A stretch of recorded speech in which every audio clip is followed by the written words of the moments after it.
सभी लोगों को मेरा नमस्कार। कैसे हैं आप? स्वस्थ हैं? अच्छे हैं? मजे में हैं?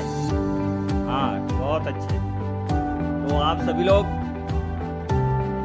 अच्छे हैं, स्वस्थ हैं, यहाँ मनोकामना करते हुए मैं रमेश बिरादर, सरकारी महाविद्यालय चिड़गुप्पा, गुलबर्गा विश्वविद्यालय से संलग्न BA 4th सेमेस्टर ऐच्छिक Hindi, optional Hindi 4th semester का 20वां सत्र लेकर आपके सामने आज मैं हाजिर हुआ हूँ। हमारा जो अभी के जो सत्र चल रहे हैं वहाँ भाषा विज्ञान के बारे में, तो हमने पिछले सत्र में देखा कि भाषा अभिव्यक्ति की जो साधन है वो कौन कौन से हैं। तो हमने पहले देखा मूक भाषा, और आगे हम देखते हैं मूक भाषा के बाद मूक भाषा का उदाहरण भी हमने देखा कि झाड़, पेड़ और फूलों की भाषा। फिर उसके बाद अस्पष्ट भाषा जो कुत्तों की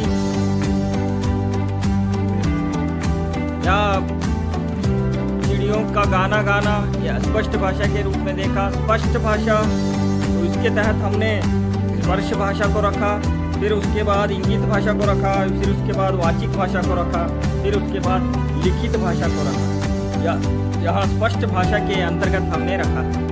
तो भाषा के बारे में हमने पिछले सत्र में उसका स्वरूप को हमने देखा।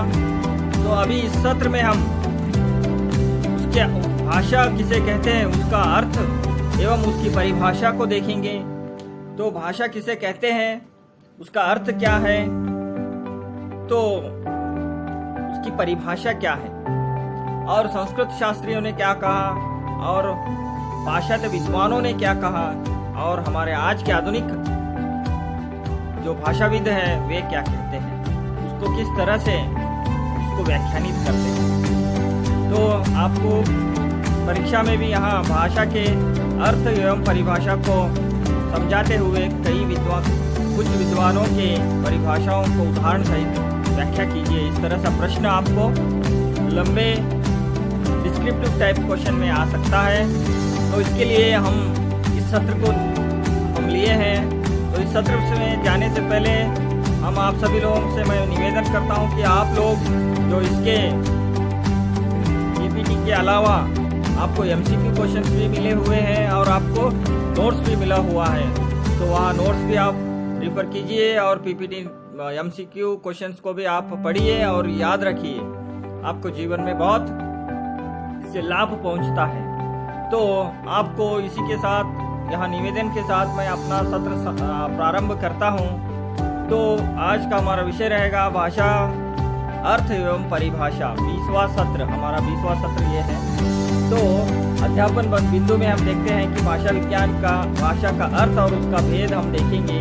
तो इससे आपको भाषा के भेद को समझने में सहायता प्राप्त होगा और भाषा के अर्थ को आप समझेंगे।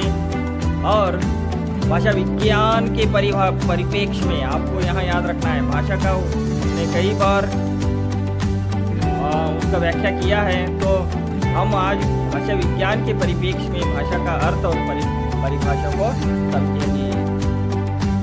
तो यहाँ पर भाषा की परिभाषा या अर्थ के जाने से पहले आपसे पढ़ते रहिए। तो यहाँ पर भाषा शब्द जो है वहाँ संस्कृत की भाष धातु से बना हुआ। किससे बना हुआ है? भाष धातु से निष्पन्न हुआ है या उत्पन्न हुआ है। तो इसका अर्थ, भाष का अर्थ है व्यक्त वाणी। भाष किसे कहते हैं? तो भाष धातु का अर्थ होता है, आपको याद रखना है कि यह शब्द जो है संस्कृत की भाष धातु से बना हुआ है या भात धातु से इसकी निष्पत्ति हम देखते हैं। तो इसका अर्थ है व्यक्त वाणी, यानी बोलना या कहना, यानी व्यक्त वाणी यानी जो मैं बोलता हूँ या कहता हूँ। यहाँ जो है वह भाष धातु से, भाष का अर्थ है व्यक्त वाणी, वह बोलना या कहना। मैं जिस शब्द को या जिस व्याख्या को मैं 2-2 बार 3-3 बार उसे मैं जब भी उसे मैं रिपीट करता हूँ तब आप समझिए ये एक प्रश्न के रूप में भी आपके सामने कभी आगे आ सकता है, तो आपको उसे अच्छे से याद रखना है, इसलिए मैं उसे 2-3 बार रिपीट करता हूँ, तो आप इसको समझिए। तो यहाँ पर जो भाषा है वहाँ क्या है, भाष धातु से बना हुआ है और वहाँ एक व्यक्त वाणी है, यानी उसका मतलब है बोलना या कहना। किसी भी वस्तु की स्पष्ट और वैज्ञानिक परिभाषा करना बहुत तकलीफ की बात है, दुष्कर बात है, मगर फिर भी शुद्ध भाषा के विषय में न्याय शास्त्र में यहाँ कहा गया है कि किसी भी भाषा के बारे में न्याय शास्त्र में यहाँ कहा गया है कि अव्याप्ति, अतिव्याप्ति और असंभव दोष रहित होना आवश्यक है। भाषा क्या है, अव्याप्ति यानी उसकी व्याप्ति कम ना हो, अतिव्याप्ति उसकी व्याप्ति बहुत बड़ा ना हो, और वहाँ असंभव दोष यानी दोष रहित हो वहाँ होना उसमें आवश्यक है, उसे हम भाषा कहते हैं। भारतीय आचार्यों से लेकर हम कई पाश्चात्य आचार्यों तक भाषा की परिभाषा हम देखते हैं, तो उनमें संस्कृत आचार्यों के कुछ संस्कृत आचार्यों का हम परिभाषाएं देखेंगे। महर्षि पतंजलि, जो महर्षि पतंजलि पाणिनि के अष्टाध्यायी की महाभाष्य में, यानी उनका जो ग्रंथ है पाणिनि, पतंजलि जो लिखे हैं उनका जो ग्रंथ है वह है पाणिनि। पाणिनि के अष्टाध्यायी महाभाष्य में भाषा के परिभाषा को वहाँ परिभाषित करते हुए कहते हैं, वक्तावाची वर्ण एषाम त एमे वक्तवाचः, वक्तावाची वर्णा एषाम त इमे व्यक्तवाचः। तो उसका मतलब है जो वाणी से व्यक्त हो उसे भाषा की संज्ञा दी जाती है, जो वाणी से व्यक्त हो उसे भाषा की संज्ञा दी जाती है। भर्तृहरि ने भी कहा है, भर्तृहरि जो शब्द की उत्पत्ति ग्रहण के संबंध में भाषा को उन्होंने परिभाषित किया है, वहाँ कहते हैं शब्द कारणमर्थस्य सही तेनोपजायन्ते तथा च बुद्धि विषयादर्थार्चबद्ध प्रतीयते। शब्द कारण मर्थस्य सही तेनोपजायन्ते तथा च बुद्धि विषयादर्थार्थ प्रतीयते। फिर आगे कहते हैं बुद्ध यर्थो देव, बुद्ध यर्थे जाते तदानी दश्यते। फिर आगे कहते हैं शब्द व्यापार, उसका जो व्याख्या वो करते हैं उसका भाषा के बारे में वहाँ बोलते हैं कि शब्द व्यापार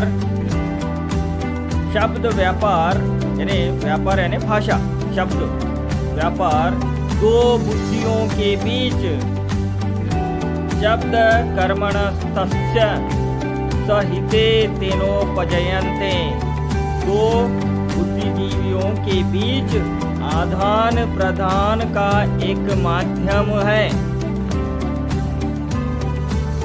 यानी जो शब्द के जो भाषा का तेनोपजयन्ते, दो बुद्धिजीवों का विषय के बारे में आदान प्रदान करना ही यहाँ भाषा है। तो अमरकोश में भी लिखा गया है, आगे हम देखेंगे। अमरकोश में भाषा की वाणी की पर्यायवाची बताते हुए कहते हैं कि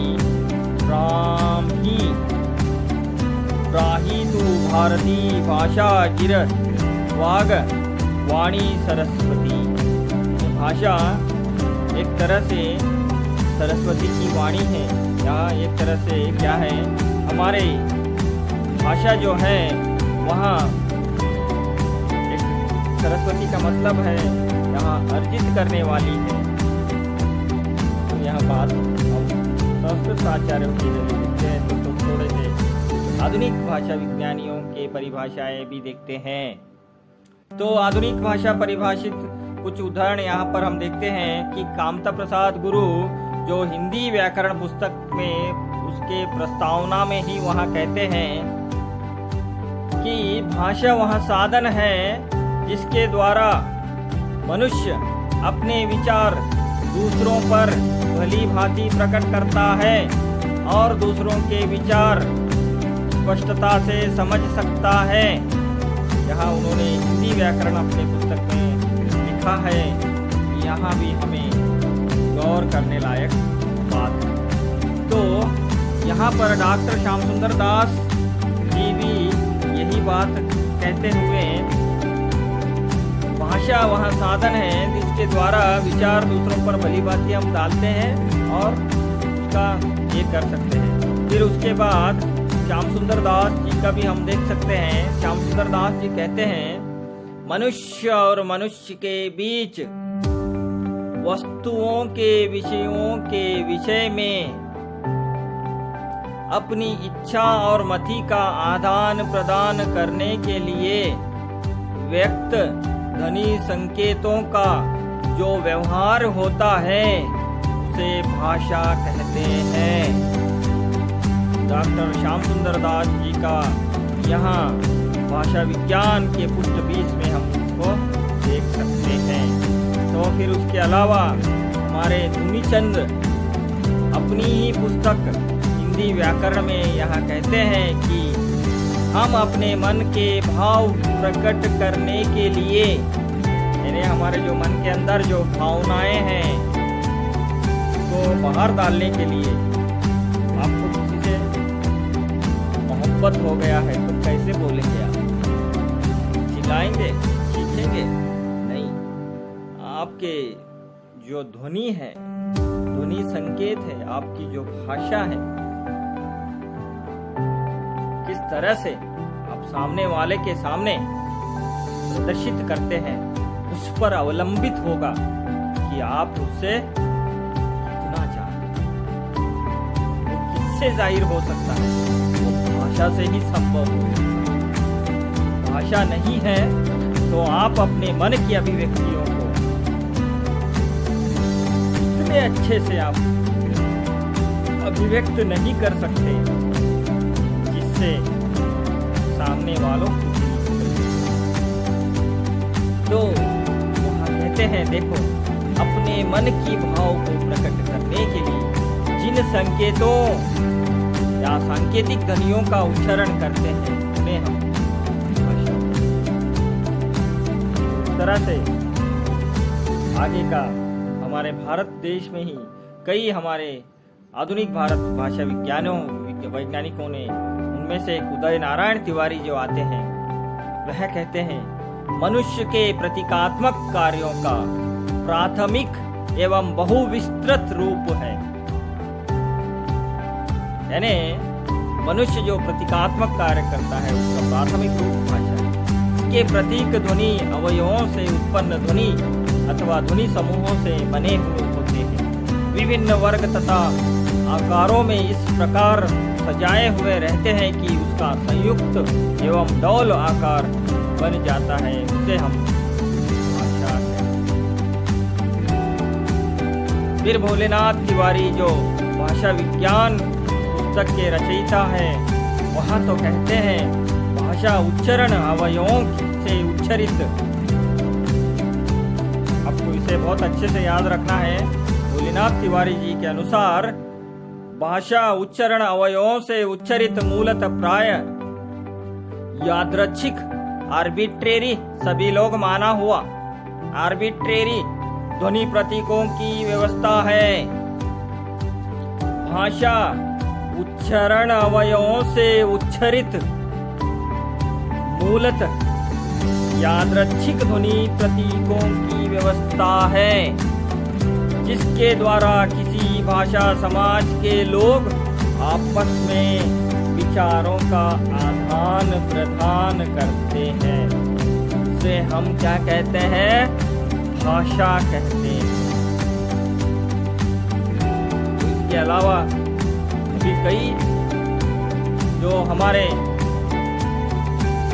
भाषाविद हैं या भारतीय भाषा वैज्ञानिक जो आचार्य हैं के भी हम आपको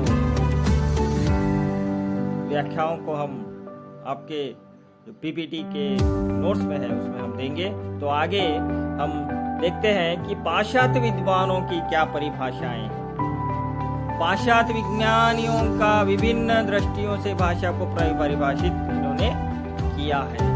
पाश्चात्य विज्ञानों की परिभाषाओं में देखते हैं तो पहले हम इसको नहीं भूल सकते, प्लेटो जी को कभी नहीं भूल सकते, क्योंकि प्लेटो जो है पाश्चात्य वैज्ञानिकों में सबसे पहले और पाश्चात्य विज्ञान की बहुत ही धनी। तो प्लेटो के विचार में भाषा क्या है?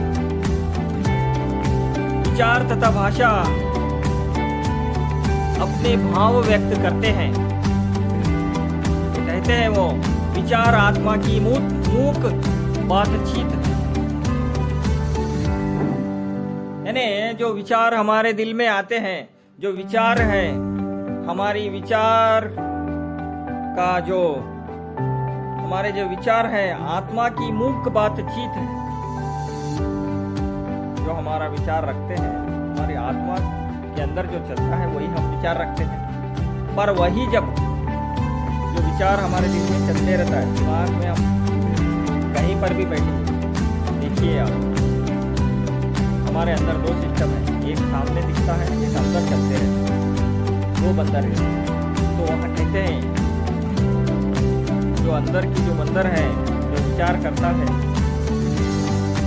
आत्मा की जो मूक बातचीत है, वहाँ पर वह बातचीत जब ध्वन्यात्मक हो जाए, यानी ध्वनि के रूप में होठों पर आ जाए, होठों पर जब प्रकट हो जाए, उसे वे भाषा कहते हैं। तो इसके बाद प्लेटो के बाद ब्लैक और टाइगर जो आधुनिक है, आधुनिक ब्लैक और टाइगर जी कहते हैं, आधुनिक भाषा विज्ञानी, A language is a system of arbitrary vocal symbols by means of which a social group cooperates। सभी के पास सभी की तरह सभी के व्याख्याओं में आपको एक बात याद रखना है, यादृच्छिक आर्बिट्रेरी। ये आर्बिट्रेरी जो शब्द है यादृच्छिक यानी माना हुआ, यानी उस भाषा को एक समूह उस भाषा को मानता है। उसमें जो अर्थ जिस शब्द का अर्थ है वहाँ वो अर्थ को एक तरह से उसे लेता है, तभी भाषा की।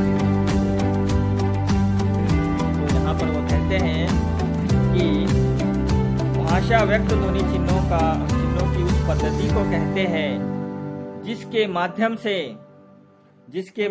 से समाज समूह परस्पर व्यवहार करता है।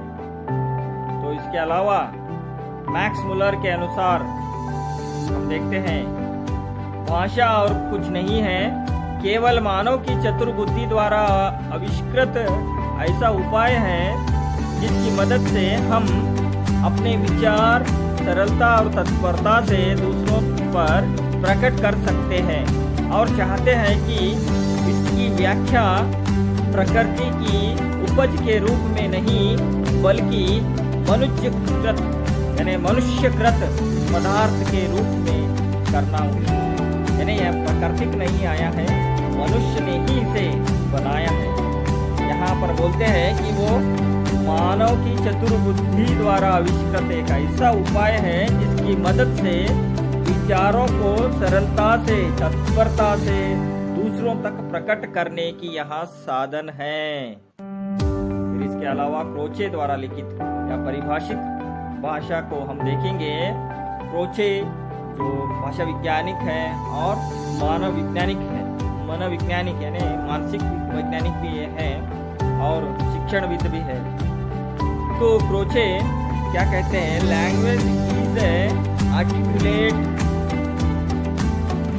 Language is a articulate, articulate यानी बनाया हुआ, artificial, language is a articulate limited organised sound, limited organised sound employed in expression, expression विचार।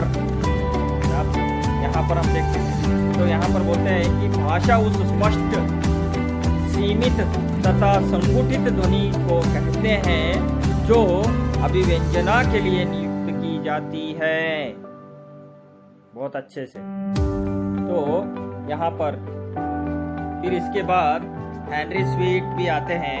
हेनरी स्वीट का कथन है, वहाँ कहते हैं language may be defined as expression of thought by means of speech sound, यानी language may be defined as expression of thought by means of speech sound, speech जो बोलते हैं डिफाइंड है, याद रखिए हर जगह पे आता है, याद रखिए, यानी जिन व्यक्त ध्वनियों द्वारा विचारों की अभिव्यक्ति होती है, जिन व्यक्त ध्वनियों द्वारा विचारों की अभिव्यक्ति होती है उसे भाषा कहते हैं। तो आखिर में हम आखिर में गार्डनर के विचार को हम जब देखते हैं तो common definition of speech is the use of articulate sound symbols for expression of thoughts, अर्थात विचारों की अभिव्यक्ति के लिए जिन जिन व्यक्त एवं स्पष्ट ध्वनि संकेतों का व्यवहार किया जाता है उन्हें हम भाषा कहते हैं। तो इस प्रकार भाषा वैज्ञानिकों की परिभाषा में हम 3 बातें हमारे सामने आते हैं। वो क्या है? पहली सबसे मुख्य आधार है भाषा यादृच्छिक संकेत पर आधारित है, यानी भाषा जो है वहाँ सब लोग माना हुआ एक समूह है, उसमें जो भाषा बोली जाती है वहाँ सब लोग उसे मानते हैं। यानी ईटिंग को हम लेते हैं, ईट खाना, खाना का मतलब क्या है? वो मैं हो या आप हो या कोई दूसरा हो, खाने के बारे में वहाँ नहीं भी मालूम है, फिर भी वहाँ जब उसका अर्थ ढूंढता है तो खाना का मतलब होता है, समझ गए आप लोग? तो खाने का मतलब सभी जगह पर ये एक ही तरह से होता है। जो भाषा परिवार है उसमें यादृच्छिक ध्वनि संकेत पर ही आधारित होता है। भाषा ध्वनि संकेतों पर आधारित है, यानी ध्वनि के संकेत हमने पिछले सत्रों में देखा, ध्वनि के संकेत यानी भाषा जो है उसके हम अ आ ई च ट त प जो वर्ग हम बनाए हैं वह सब संकेत हैं, इन पर ही आधारित ध्वनि संकेत से ही भाषा बनती है। भाषा व्यवस्था पर आधारित। और एक बात क्या है, भाषा क्या है? एक व्यवस्था है, हर एक समाज की एक व्यवस्था है, उस व्यवस्था पर ही भाषा आधारित है। तो इस के बारे में हमने देखा कि सत्र में हम भाषा की परिभाषा, भाषा किसे कहते हैं, उसका परिभाषा या अर्थ हम उसे कह सकते हैं, उसका अर्थ को हमने देखा और हम वैज्ञानिक दृष्टि से परिभाषित करने पर हमें तीन बातें हमें याद आई। भाषा यादृच्छिक संकेत है, ध्वनि संकेतों पर आधारित है, भाषा व्यवस्था पर आधारित है। इन सबका हमने आज के सत्र में अध्ययन किया। तो आपको संदर्भ सूची ग्रंथ चाहिए तो यहाँ पर आपके सामने है। तो इसी के साथ मेरा आज का सत्र यहीं पर मैं समाप्त करता हूँ। तो आप सभी लोग घर में पढ़ाई कीजिए, मधुर काल जो आप घर में बैठ के जीवन की मधुर काल में आप अपने आप को रूपांतरित, आप ज़्यादा से ज़्यादा पढ़ाई में ध्यान दीजिए और नए नए काम को सीखिए। टीवी, मोबाइल यानी जो आपको जरूरत नहीं है उस विषयों से दूर रहिए और आप स्वस्थ रहिए और आप सुख शांति सुखद रहिए, स्वस्थ रहिए। यहाँ मैं प्रार्थना आशा करते हुए आज का मेरा सत्र यहीं पर समाप्त करता हूँ। जय हिंद, जय कर्नाटक।